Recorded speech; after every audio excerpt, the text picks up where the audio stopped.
Hey guys, today we are going to try something new.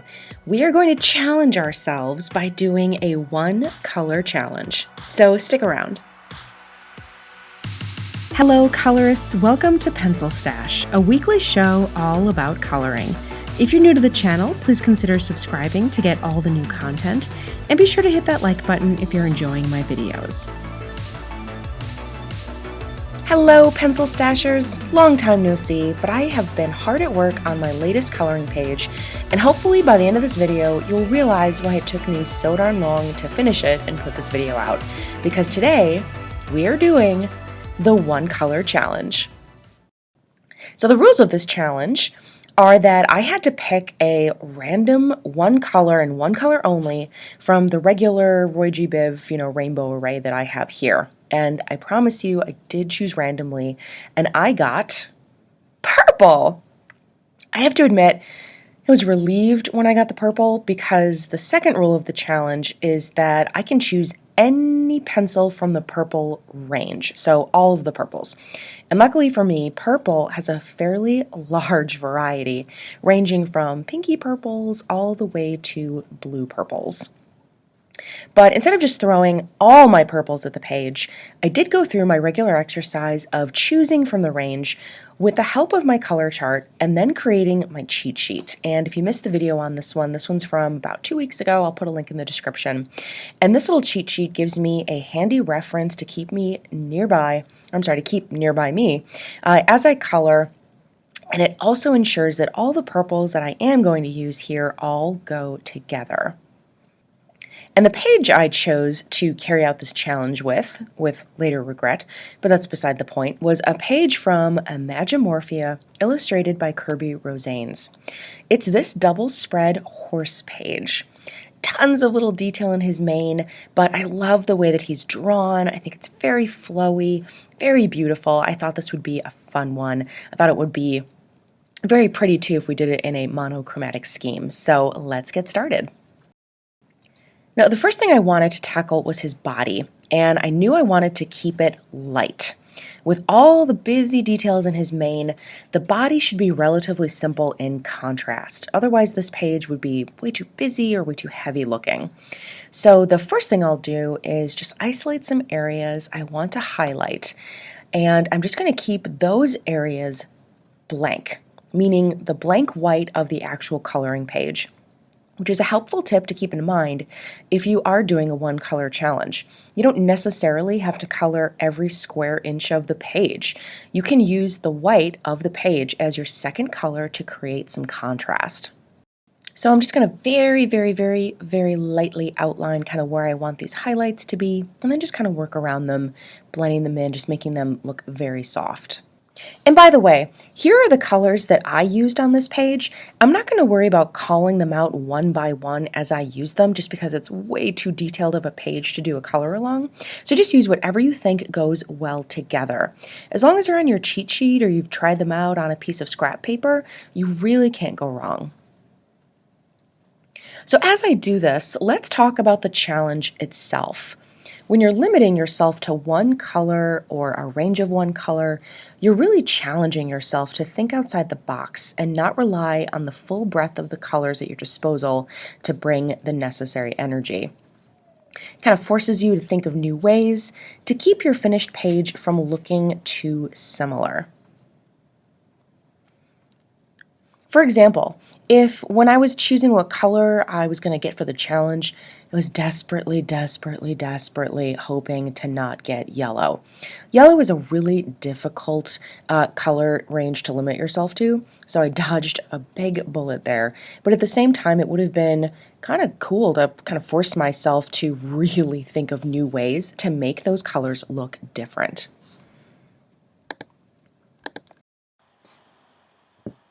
I'll give you an example of how I did the horse's body by focusing on his ear. The first step was just a light foundational layer of the grayish pink color pretty much all over the inside of his ear. Then I put a light layer of lavender over just that area on the right there where the outside of his ear kind of folds over. Just kind of distinguishes the colors between his inner and outer ear. Then I took more of a lilac color and added a just kind of casual or kind of a haphazard layer over the areas that the artist gave us those shadow lines, as well as a bit outside of them. Just go beyond those about ½ inch or so. Then I'll create some of the shadows here. I'll take a darker purple and I'll go along the line where the inner and outer ear folds, as it would naturally create a shadow there. Then I'll use the same color along those shaded lines that the artist gave us. And I'll do exactly the same thing with a purple that's just a bit darker than the last, going over the same area, though slightly less than the layer before. Kind of like a receding line, if that makes sense. It creates a gradient of color, just creates a nice smooth transition area.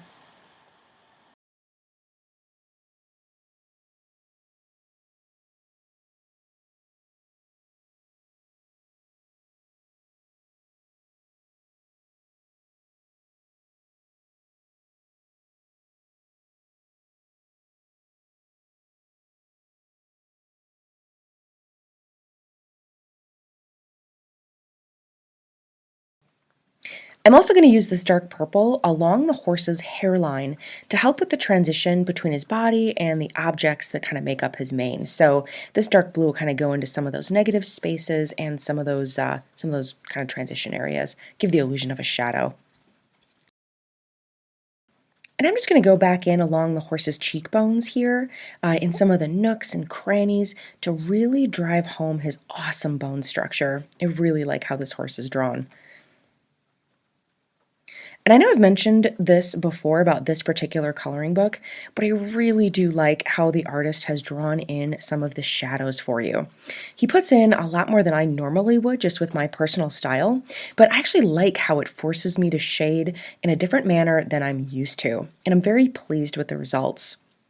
And also, if you're unfamiliar with shading or kind of where to put your shading, this really kind of guides you with where to place them, and it's a skill that you can apply across any book or any page in the future.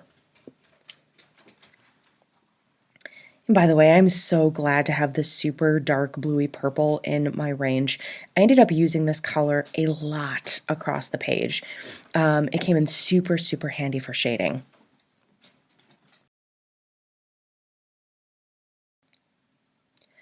Now, when I started this challenge, I had a goal for this finished page, and that was to try to give it almost a watercolor look, because watercolor looks really good in kind of monochromatic schemes. And I'm very fond of monochromatic watercolor paintings lately, which kind of gave me the idea to do this challenge in the first place.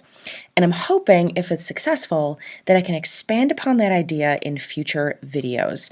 I have a ton of ideas and kind of ways that I can translate or adapt that into colored pencil work, but right now they're untested, so I'll be having a lot of fun playing around with these new ideas in the coming weeks, so stay tuned for videos around that.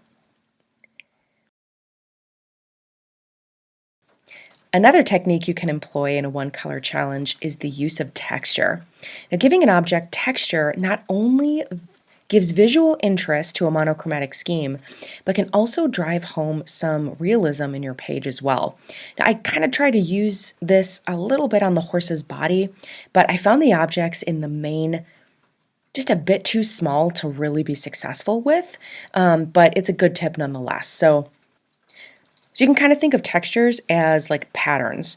You can use like just like a checked pattern. You can do, just like horizontal lines, vertical lines, anything that just kind of gives it a little bit of visual interest. You can do kind of, a grass texture, a hair texture, anything that kind of adds to the visual interest on a page.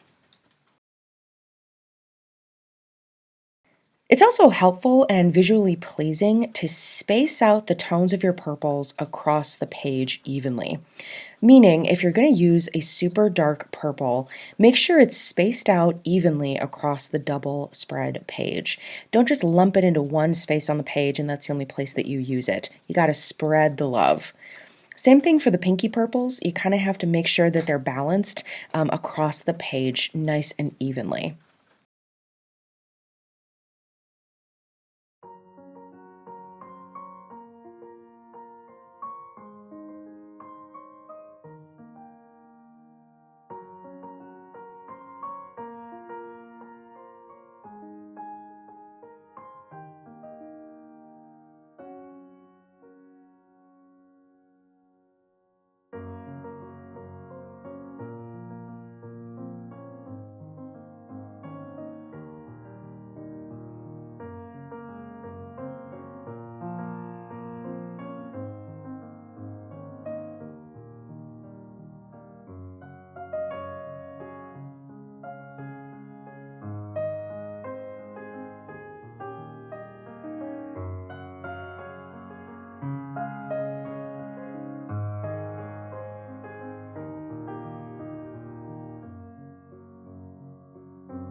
So back to the techniques I used on this page. One that I employed a lot is high contrast. So I pulled my lightest gray, pinky purples all the way to my darkest blue purples and a bunch of everything in between.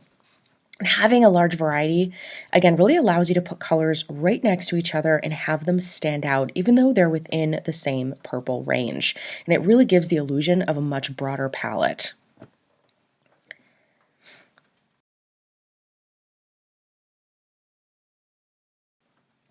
Another tip to pay attention to on a one color challenge is the details.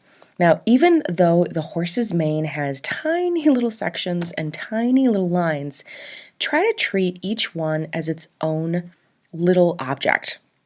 Resist the urge to use one color. Use multiple colors, use your feathering techniques, shade just as you normally would if the object were bigger. This type of page, or double spread in this case, will take you a long time and it'll test your patience. But if you treat each object as its own, one at a time, putting in the detail and the attention before moving on to the next, you'll be pleasantly surprised with the results.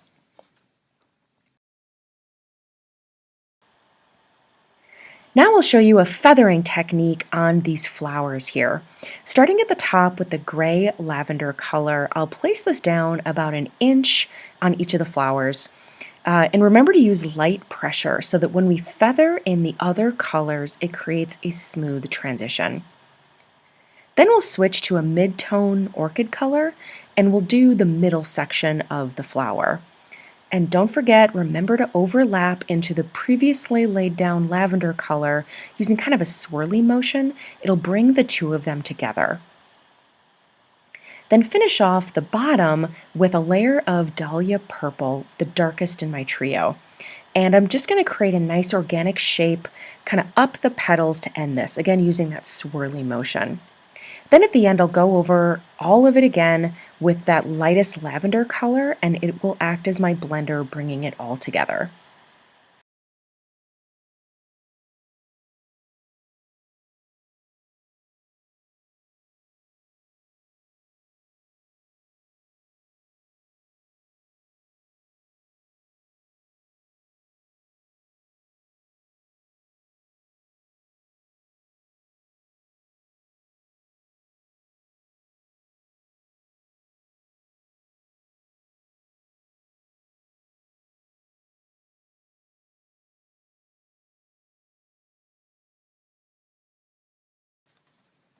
One thing that I did do was that I tackled similar objects with the same color scheme. So if you see, some of these leaves or flowers were very much the same type, repeated across the page. So I tried to find those like objects and I did them in succession with the same colors and the same technique. It helped to add some cohesiveness across the page and saved my sanity from trying to remember what colors I used when I tackled a branch or a flower previously.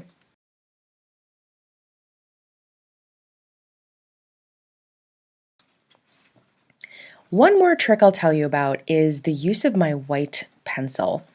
I found myself wanting a bit more of a light purple that had a bluish tint in it. Now, I had two pencils that worked really well. They had those bluish tints, but they weren't light enough. I wanted to lighten them up just a little bit to, again, kind of use my layering techniques to give me a even broader range of colors. So the first thing I did was put down a layer of white pencil, either all over the object or kind of in just the areas that I wanted it. Then I went over that with one of those lighter kind of blue tinted purple pencils. It didn't change the color too much, but it was just enough to give me the look that I wanted. And you can go back over any color with the white pencil to blend it and give it more of a milky hue. And I don't consider this cheating using the white pencil, but perhaps it's a stretch, but I'll sleep just fine knowing I did.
So you guys see now why these IMAGIMORPHIA pages take me so long. Alright, I'm going to shut up for a little while and let you guys watch the progression of this page. I'll be back in a minute to show you what I have planned for the background.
And here we are. The horse and all the tiny little objects are done.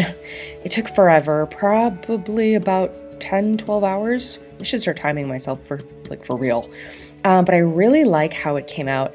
And now I'm left wondering whether or not I should do a background. I don't technically have to. I think it looks good just like this, and more often than not, I don't do a background. But I think this page could kind of benefit from one. But there's no way that I'm doing it in pencil. No. The body of the horse was hard enough. For the background here, I'm going to use soft pastels. And I've pulled two different purples from my soft pastel set. These two in the middle here, kind of a pinky purple and again a bluey purple. And I'm going to use these together to kind of make a bit of a watercolor effect that will help to add kind of a third color as well. And in terms of other supplies you'll need, I'll be using a box cutter or an X-Acto knife, a cotton pad, and a cotton swab. And the first thing I do when working with pastels is to cover my desk in scrap paper. The powder tends to migrate and get everywhere, so it's helpful to contain the madness, as once I'm done I can just toss these or shake them out into the garbage can. And I'm sorry, I know I didn't get the whole page onto the screen here, that was my bad, but at least I didn't cut off the areas that you really need to see, which was the background, so hopefully we're still good. Now first I'm going to use my box cutter to flick off some powder onto the background of this page, and you're just going to kind of use your X-Acto knife. It's surprisingly easy to do this. You're just going to kind of run it down the length of the soft pastel, watch your fingers, and just kind of flick it onto the page. And if you're not quite ready to do this, like if you've never done it before, you might want to practice your aim on some scrap paper just so you don't get it in the areas that you don't want. And in terms of areas I didn't want it on, the only area that I was careful with was the horse body itself, since he's kind of really light colored. But I wasn't too careful about getting it in the mane, since I knew that I wanted to rub it into the negative areas in the mane anyway. So, and I wasn't too worried about the powder changing any of the colors there, since everything's already purple. So I'll flick down some of both of these purples across the entire background. Then I'll take my cotton pad and rub it into the paper, and I kind of wrap it around my finger a little bit. Just helps with the control. And again, just be careful around the horse's body, since these colors would likely rub in too darkly.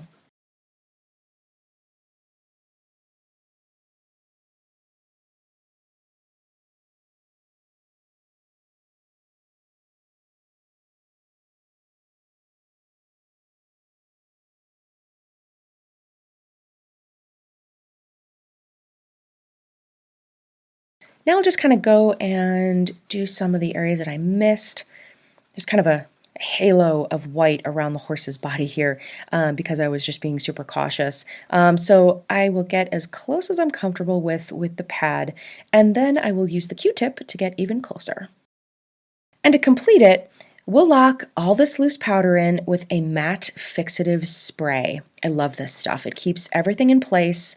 And what you're going to do here is, it kind of smells like acetone, so you can do this outside, or if you don't mind, you can do it inside as well. But again, keep down something on the underside of your book, just so that the spray doesn't get over the things that you don't want it on. And there you go. My one color challenge is complete. Thank you very much for watching this week. If you enjoyed this video, do me a big giant favor and hit that like button. It's the thumbs up button below. It helps new folks find my channel and lets me know that you're enjoying my content. If you're new to the channel, be sure to subscribe and check out the rest of my channel for more coloring tutorials and color alongs. As I mentioned, stay tuned for some innovative new videos in the coming weeks. I'm going to be trying out some new things and hopefully sharing them with you guys. Again, thanks so much for watching. I will see you next time.